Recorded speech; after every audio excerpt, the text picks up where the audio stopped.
Boa noite, pessoal que vai assistir pelo Instagram, pelo YouTube. Boa noite às meninas que estão aqui no grupo VIP, né, no nosso grupo fechado do Entre Elas. Meninas, hoje eu escolhi um tema que é a minha cara, certo? Eu conversei com Rosa, estava até adiantando aqui para Carol que a gente chegou nesse tema numa carona. A gente estava vindo do nosso evento presencial e a Rosa me falando sobre esse tema, que tinha visto uma aula sobre esse tema, e eu me identificando, né, aquela minha candice anterior ao meu processo de autoconhecimento, dando check em todos aqueles pontos que ela disse que aprendeu naquela aula, e ela disse: amiga, esse tema é sua cara, você precisa falar sobre isso, porque tem muitas mulheres presas nesse padrão. E esse é um padrão que vocês vão entender que nos amarra, nos impede de evoluir. Então, afinal, qual é o tema de hoje? Hoje nós vamos falar sobre a síndrome da boazinha.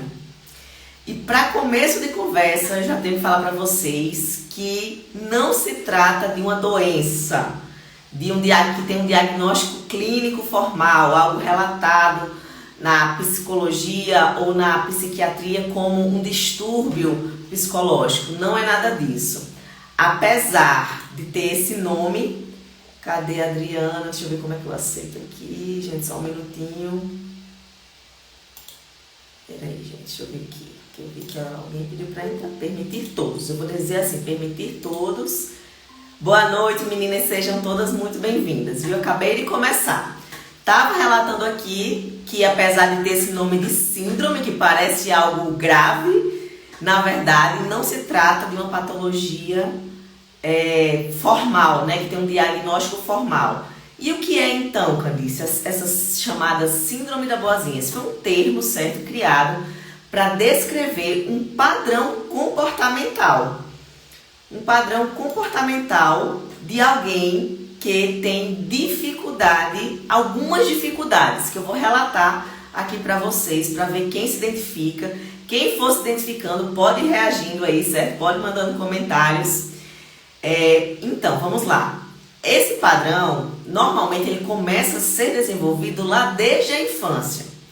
São crianças, muitas vezes, aquelas crianças conhecidas como aquela criança boazinha, que tem muito medo de desapontar os pais, que tem muito medo de errar, que tinha muito medo de dar trabalho, certo? Então, normalmente esse padrão ele começa a se desenvolver desde a infância. E quais são as características mais comuns no adulto que foi aquela criança boazinha, né? Aquela criança que não errava, aquela criança que era o exemplo, que era a referência para os primos, para os vizinhos. Então, o que é que pode ter acontecido com esse adulto que foi aquela criança boazinha, né? Que tinha muito medo de errar e de desagradar?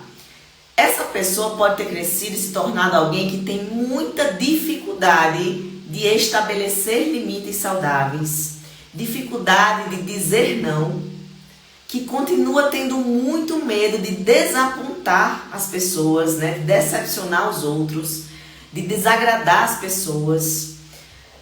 Essas pessoas normalmente carregam um padrão de culpa excessiva. Então, quando tenta estabelecer um limite, ela se sente culpada, ela fica se sentindo como se fosse egoísta, como se não fosse uma pessoa boa, se tivesse que colocar um determinado limite ou dizer um não para alguém. E esse não, muitas vezes, gente, é para algo que ela não queria ou que não podia, que estava além dos seus limites.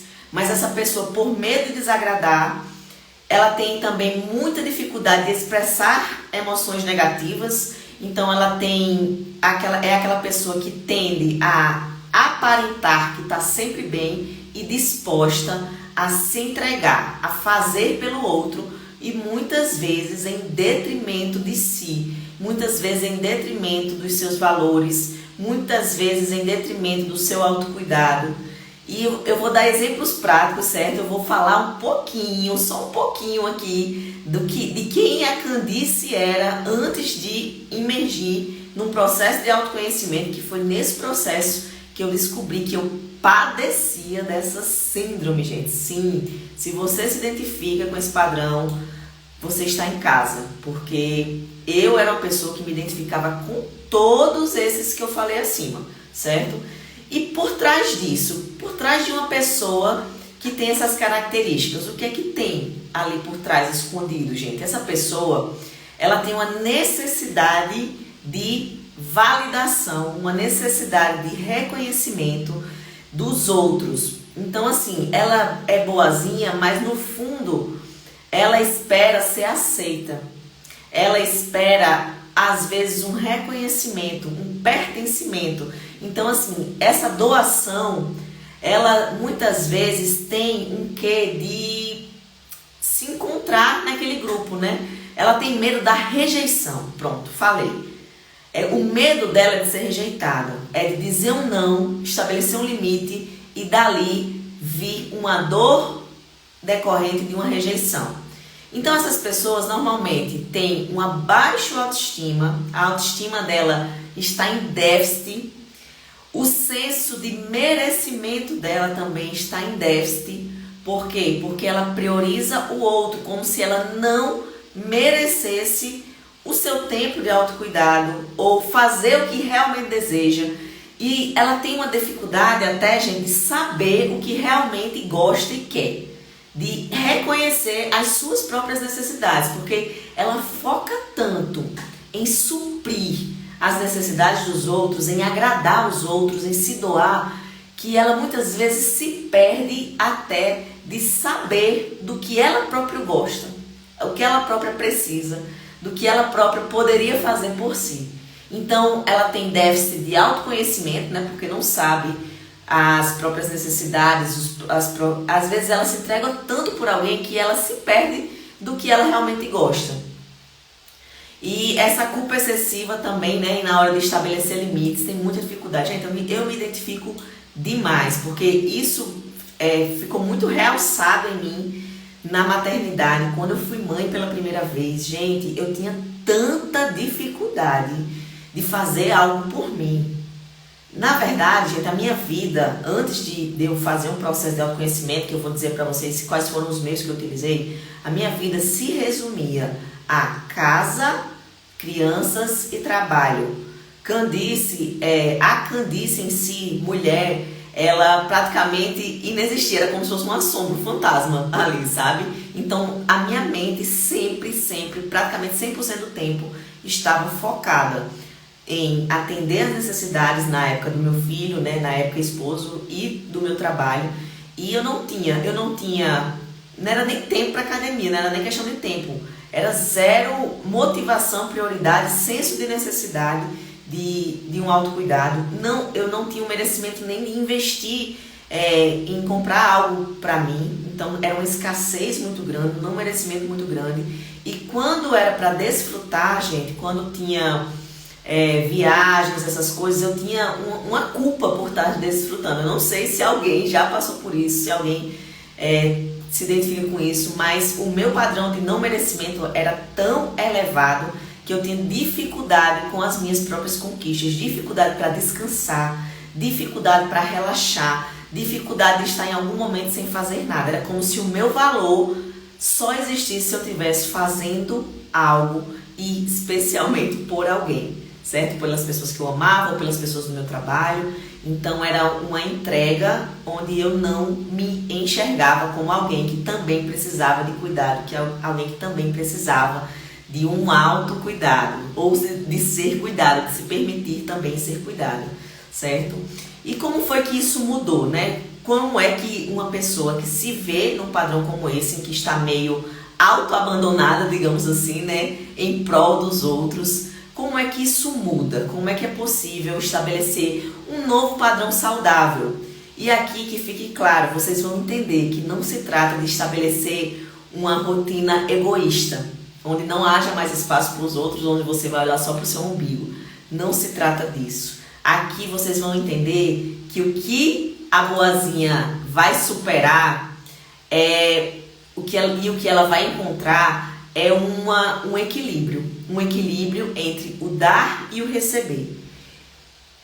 Então, o que foi que me fez mudar? Onde foi o meu primeiro impacto, a minha primeira consciência sobre isso? Foi na minha primeira sessão de terapia, gente. Ela aconteceu em 2018 e quando a terapeuta perguntou assim pra mim: me conte, me fale sobre a sua rotina. Quando eu comecei a dizer a minha rotina, de 6 da manhã até a hora de dormir, em nenhum momento eu aparecia. Eu aparecia pra mim mesma, entende, gente? Era uma rotina totalmente preenchida por afazeres e por cuidado com os outros. Então, naquela primeira sessão onde eu descrevia a minha rotina, eu entendi que eu não tinha nenhum tempo do meu dia voltado para mim. E quando ela começou a me perguntar o que eu gostava, eu tinha dificuldade de falar, porque era como se eu tivesse me perdido de mim ali. Então aí eu fui resgatando memórias da adolescência e infância para eu poder lembrar do que eu efetivamente fazia e gostava. Então o processo de autoconhecimento, ele é fundamental para que a gente entenda e perceba onde é que a gente está pecando conosco, onde é que a gente está se abandonando. Então na terapia foi esse meu primeiro contato e também numa imersão que eu fiz de inteligência emocional. Ali então, gente, foi um raio-x completo assim, de A a Z, de onde era que eu estava me descuidando, inclusive desrespeitando alguns valores. Como assim, Dani? Quando você fala em desrespeitar alguns valores? Por exemplo, a família não é um valor para vocês? Quem tem a família como um valor aí, levanta a mão, dá um coração, certo? Se a família é um valor para você, a partir do momento em que você não tem nenhum momento para se cuidar, você está prejudicando inclusive a sua família. Por quê? Porque você está se sobrecarregando emocionalmente. Você está se tornando uma pessoa estressada, uma pessoa reclamona, porque não existe alguém que viva 100% da sua vida em função do outro. Pode ser a pessoa que você mais ama na vida, pode ser também um trabalho que você ame, mas se você não tiver esse tempo de despressurizar, esse tempo de autocuidado, você vai se tornar uma pessoa exausta emocionalmente. E isso vai te impedir de entregar o seu melhor para a sua família. Então você está sim, ao não estabelecer limites saudáveis, a não tirar um tempo para você, ao não lidar com essa culpa que ela está muito mais na nossa mente, gente. Hoje eu olhando para trás, eu digo, meu Deus, como é que eu vivia daquela forma? Parecia que eu estava sempre carregando uma mochila pesadíssima nas costas. Sendo que eu construí aquela rotina, sabe? Eu construí aquela rotina, eu me permiti estar daquela forma, eu assumi muitos espaços que não eram para ser só meus, certo? Por conta de quê? De uma necessidade de aprovação, uma necessidade de validação, uma necessidade de reconhecimento. Só que por que isso não é suprido? Porque o outro nunca vai te suprir no tanto que você acha que merece ou no tanto do vazio que você tem. Ele não vai suprir o seu cansaço. Se você não se cuidar, se você não descansar, se você não fizer o exercício, não vai vir de ninguém esse refrigério. Se você não buscar a Deus de modo intencional, nenhum ser humano é capaz de suprir as deficiências em razão da sua ausência de autocuidado. Então é por isso, ali, quando eu entendi as minhas falhas, quando eu entendi os meus pontos de déficit, eu passei a buscar. Então eu busquei apoio profissional, né, na terapia, então desenvolver autoconhecimento, gente, e buscar também conhecimento, que é isso que vocês estão fazendo aqui. Gente, ler livros me ajudou muito, muito, muito a cair escama dos olhos em padrões comportamentais negativos. Então assim, a boazinha, ela precisa desenvolver o quê? Assertividade. Ela precisa desenvolver uma comunicação onde ela consiga expressar sentimentos, necessidades, limites. Ela precisa desenvolver essa prática. E qual foi o livro que mais me ajudou nisso? E que assim, é um livro de cabeceira que eu indico para todo mundo e que eu dou nos treinamentos esse conhecimento. É o livro Comunicação Não Violenta. Porque foi naquele livro que eu entendi que na minha comunicação eu não expressava as minhas necessidades. O estresse do dia a dia, o cansaço do dia a dia faz com que a gente fale ferindo, a gente fale às vezes o que não quer, a gente se arrepende. Quem já falou no auge do estresse algo que se arrependeu depois? Quem já falou algo que se arrependeu depois porque estava muito cansada? Falou o que não queria? Então, a CNV, ela ajuda a expressar o que você está sentindo sem magoar e sem ferir os outros. Gente, isso pra mim foi um achado, um conhecimento assim fenomenal. Eu me apaixonei, eu já estou fazendo uma pós que tem mais conhecimentos nessa área da CNV. Eu tenho os livros do Marshall, eu escuto as palestras dele, o nome dele é Marshall Rosenberg, o escritor desse livro. Então foi um tema que me libertou muito dessa necessidade de fazer, como é que eu vou dizer, que na minha comunicação, primeiro, o que é que acontecia? Eu entregava muito, mas em silêncio, né? Eu entregava muito, mas em silêncio, aguardando ali um reconhecimento que não vinha. E hoje eu sei que ninguém que está à nossa volta adivinha os nossos limites, adivinha os nossos pensamentos, adivinha o que é que a gente quer. Então a CNV me ajudou a comunicar, a expressar. Depois que eu me conheci, que eu entendi o que era importante para mim, o que era valor para mim, o que era necessário para mim, eu passei a comunicar de um modo não violento. Eu passei a comunicar de um modo assertivo, respeitoso. Então as pessoas à minha volta hoje me conhecem. Eu não entrego em silêncio e muitas vezes aqui no meu íntimo cansado e resmungando.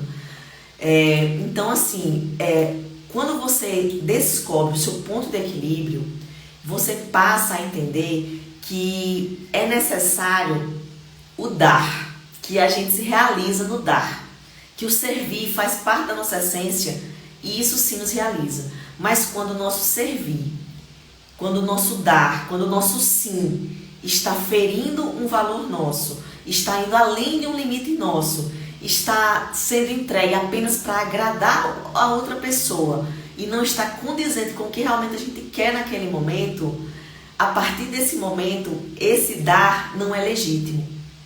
Esse dar não é genuíno. Então esse dar, ele é uma farsa. Então a boazinha, na verdade, ela está mentindo para si e para os outros.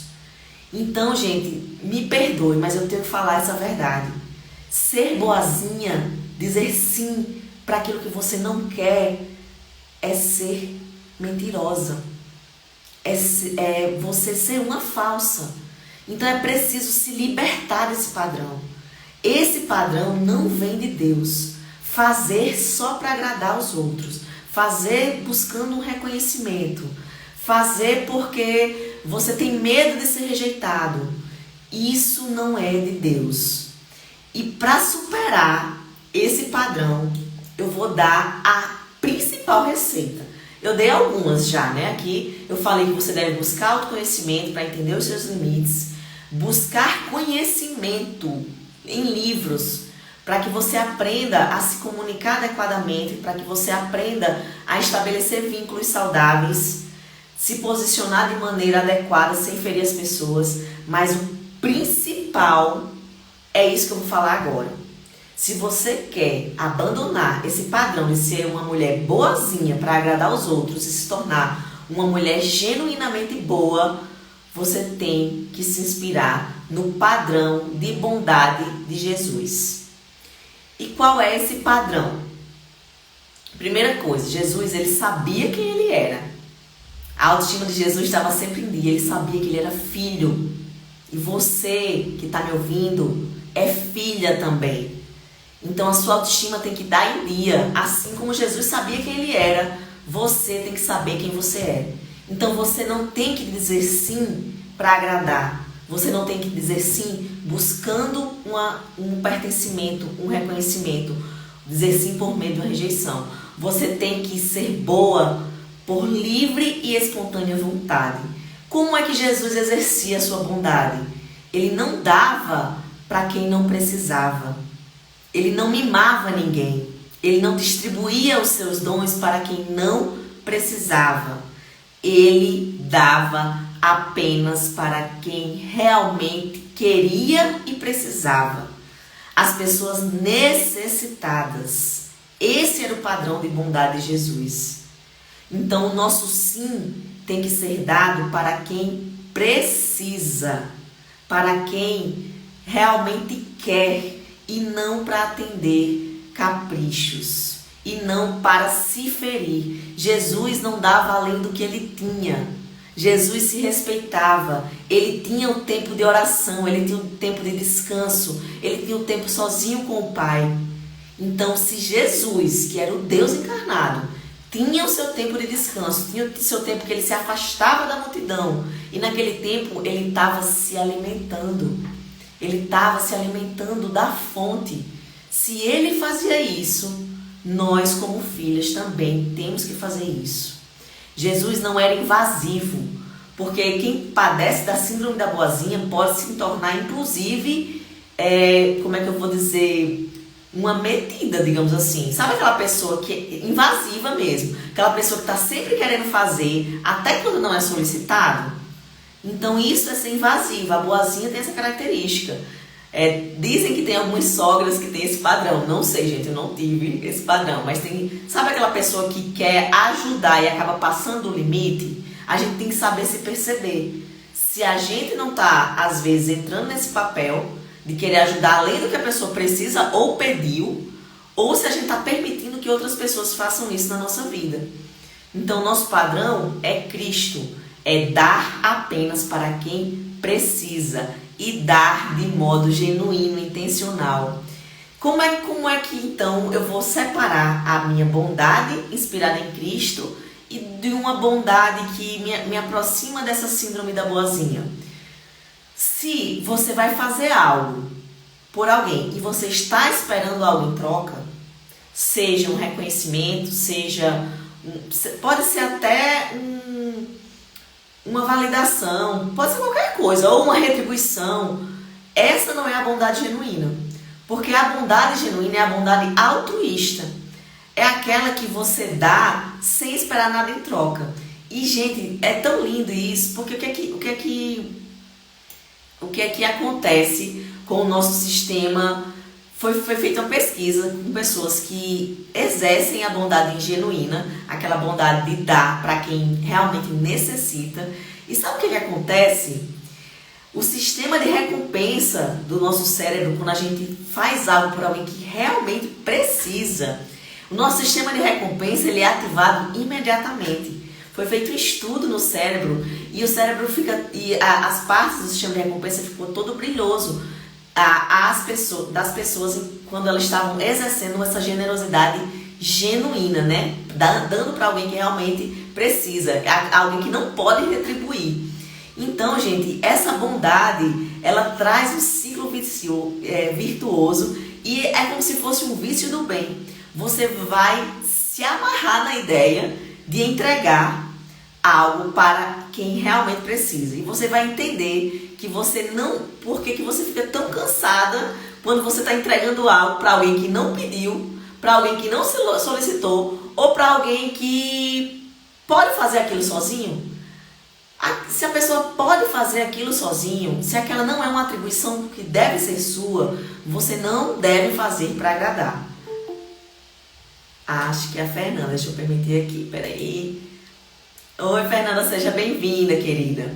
Meninas, ficou claro, deu para entender qual é a diferença do padrão da boazinha para a mulher boa.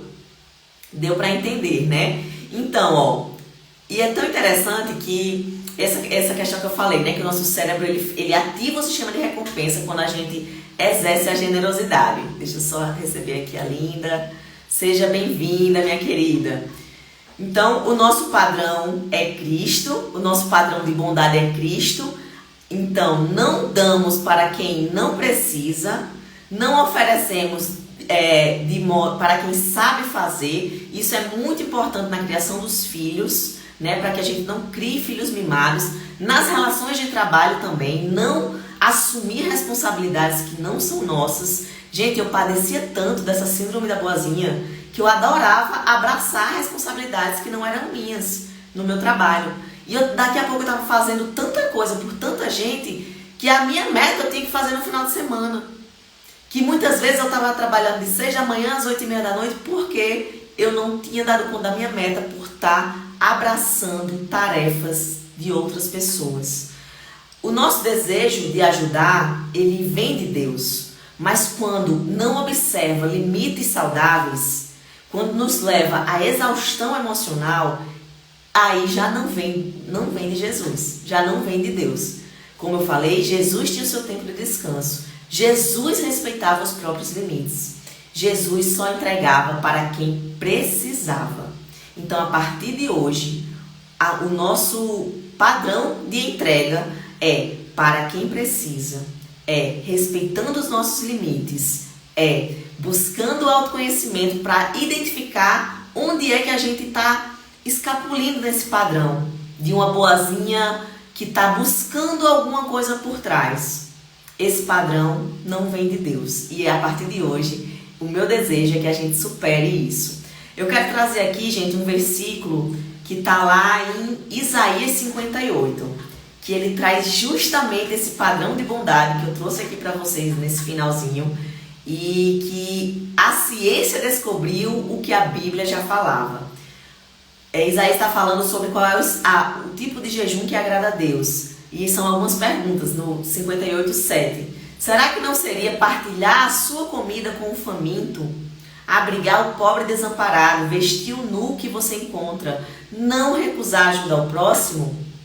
Aí sim, a sua luz irromperá como a alvorada e prontamente surgirá a sua cura.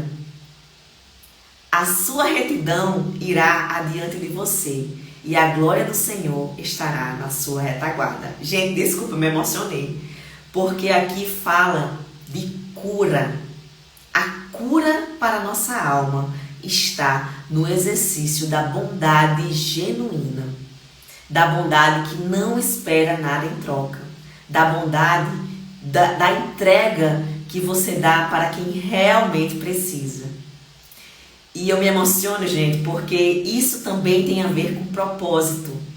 Isso também tem a ver com você descobrir os seus dons, os seus talentos e entregar o seu melhor para as pessoas que realmente querem e precisam da sua ajuda. Então, se doar para quem precisa vai te fazer sair do padrão de uma boazinha que espera reconhecimento, que espera validação, para alguém que recebe cura e recompensa no simples ato da entrega, que é o que acontece comigo quando estou aqui compartilhando conhecimento com vocês. Era isso que eu tinha para entregar para vocês hoje, meninas. Ficou clara a diferença, gente?